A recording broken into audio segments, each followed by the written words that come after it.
Sebetulnya, sudah, punya pengalaman yang bagus ya tahun 2014 ketika dilantik 1 bulan kemudian yang dilakukan Pak Jokowi persis apa yang harus dilakukan Pak Jokowi sekarang. Jadi memangkas, subsidi sampai, eee, dapat kira-kira 250 triliun gitu ya. Waktu itu subsidinya 350-an triliun dan subsidi itulah dananya bisa dialokasikan untuk pembangunan infrastruktur. Jadi diawali dengan langkah, luar biasa ya, eee, dan sekarang itu yang harus dilakukan oleh Pak Jokowi. Jadi, tidak bisa ditoleransi lagi kalau begini terus impor kita bisa mencapai impor BBM kita Januari Mei ini sudah mencapai 9,7 miliar US dollar ya Januari Mei.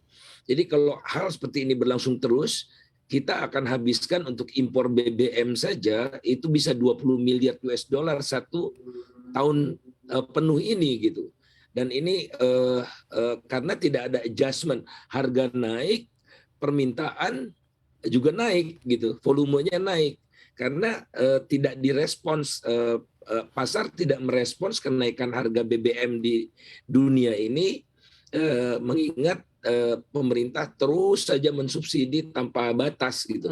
Jadi mau tidak mau akan terjadi switching terus ya dari Pertamax itu lari ke Pertalite terus sehingga Pertalite subsidinya akan membengkak mencapai lebih dari 100 triliun saja. Belum lagi LPG, belum solar, belum Pertamax juga kan sudah disubsidi sebetulnya. Iya, betul. Jadi menurut Bapak harus dipangkas begitu untuk anggaran subsidinya berarti secara otomatis juga akan menaikkan harga Pertalite. Ya otomatis karena subsidi paling besar adalah Pertalite dan solar. Oke, Solar otomatis. itu subsidinya bisa mencapai lama-lama bisa mencapai Rp8.000 per liter begitu. Dan ini akan dipasok terus, akan kekurangan terus karena harga subsidi ini akan lari ke laut nanti dijual di tengah laut.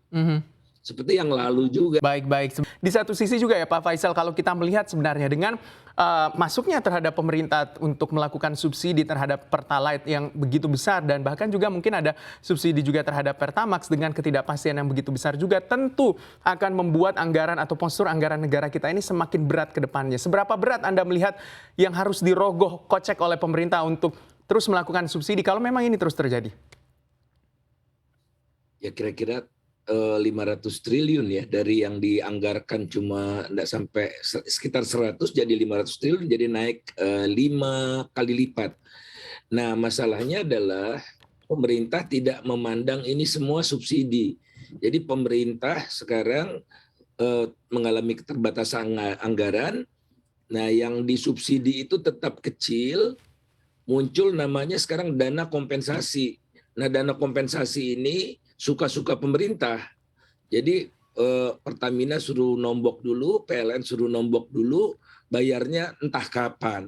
Jadi ini pengaruhnya nanti gelombang keduanya adalah kerusakan pada BUMN terbesar. Ingat ya BUMN terbesar di Indonesia itu PLN dan Pertamina. Dua-duanya rapuh, likuiditasnya terganggu, mereka kesulitan untuk membeli minyak mentah maupun BBM yang harus tunai begitu, sementara pembayaran subsidinya lebih dari setahun bisa lebih dari 2 tahun gitu, yang menyebabkan nanti efek berantai ke ekonomi Indonesia secara keseluruhan, kredibilitas Indonesia juga menjadi terganggu. Jadi ongkosnya mahal sekali.